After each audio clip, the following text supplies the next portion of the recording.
Hello, welcome back to Mike Liang's Applying the Wisdom of the Art of War to Business Running. We are going to look at section 5 today of chapter 1, Laying Plans. Again, as we usually do, let me first read the original English translation, and then we start my explanation word for word or paragraph by paragraph. It depends. All warfare is based on deception. Hence, when able to attack, we must seem unable.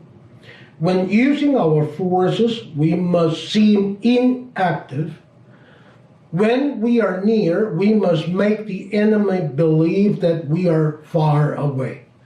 When far away, we must make him believe we are near. Hold out baits to entice the enemy. Feign disorder and crush him. If he is secure at all points, be prepared for him.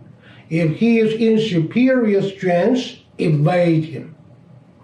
If your opponent is of choleric temper, seek to irritate him. Pretend to be weak, that he may grow arrogant. If he is taking his ease, give him no rest. If his forces are united, separate them. Attack him where he is unprepared. Appear where you are not expected. These military devices leading to victory must not be divulged beforehand. Okay, this is the original English version, and now let us explain, and I would like to put these 12 deceptions into 3 groups. And let us move on to the next slide and look at group 1. For each group, there are 4 of them. So 3 times 4, it is 12 deceptions. You may ask, why?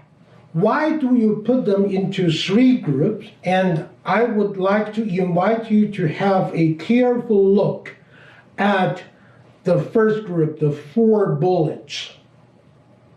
You will see they are these devices or these deceptions. What is the main characteristic, the common characteristic that this whole group has? It is we try to show off something fake, false, sham to our opponents, and we try to hide our true power, our genuine purpose. So look at the 4 bullet points in group 1. These are the common points. So in the Second World War, Hitler was signing this treaty agreement with Stalin, mutual non-aggression between these 2 countries, Germany and Soviet Union. So he was trying to hide his genuine purpose while signing the treaty agreement. So this is an example. The other example, when we are talking about when we are near, we must make the enemy believe that we are far away. When we are far away, we must make them believe that we are near. For example, again, Second World War. The Allied forces, they successfully made German people believe that they will actually attack and land in Europe, in the city which is called Calais in France. Well, their true, real destination for landing is Normandy. So every people know. So that is why they build fake airports They built fake harbors. They built even hundreds of thousands fake tanks. And a lot of marshals, generals, they were visiting the city that is very close to Calais. It is General Patton, General Eisenhower, etc. So these are the examples. So this is what we say in the first group. Now let us move on to the next group, another 4. It says, hold out base to entice the enemy. Of course, nowadays when we are talking about running business, it is like we as suppliers, we would like to ask our customers. Of course, they are not our enemies, okay? Not our opponents. However, we can use the wisdom of the art of war. We can try to offer a lot of benefits to our dear customers so that they will buy our membership, they will accumulate our air miles, they will try to download our app. So these are the examples that we would offer benefits to our customers in order that they will do something as we expect. Now, the other 3, feign disorder and crush him. If he is secure at all points, be prepared for him. If he is in superior strength, evade him. Now, for these group of 4 bullet points, we say how to help the weak side to overcome the stronger side. Now, when we are looking at the history, there are a lot of famous battles, famous wars between 2 countries, between forces, etc.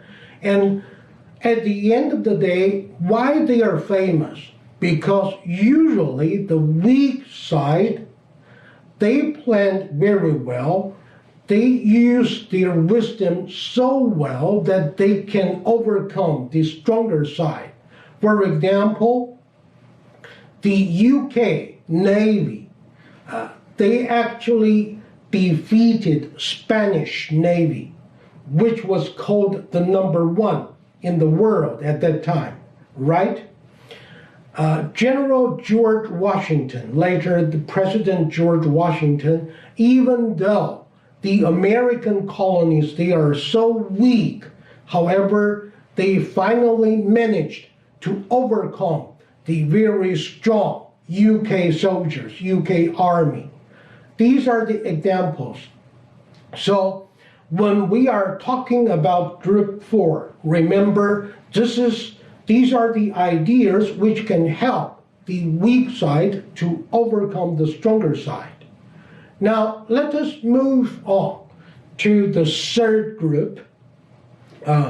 It is another 4 bullet points, and the common characteristic for this group would be we try to cause the opponent to have chaos, mess inside, internally.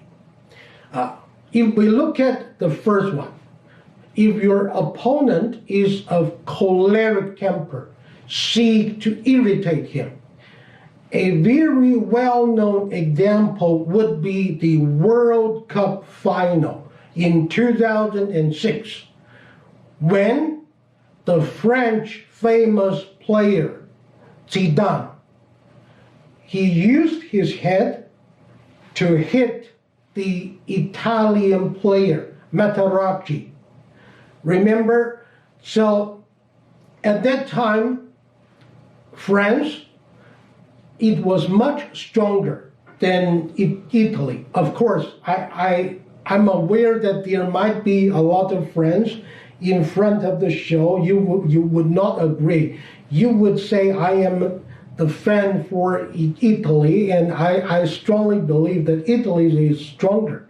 However, I was talking about the the world ranking of those soccer teams, okay? So at that time, the players in the field, they are well known, they are very famous, strong, and also people on the bench. The French team, okay, soccer team.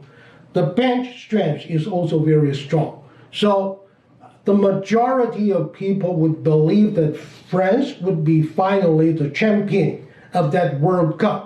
However, everyone knows, by such a mistake, and then at the end of the day, Italy won the championship of that World Cup.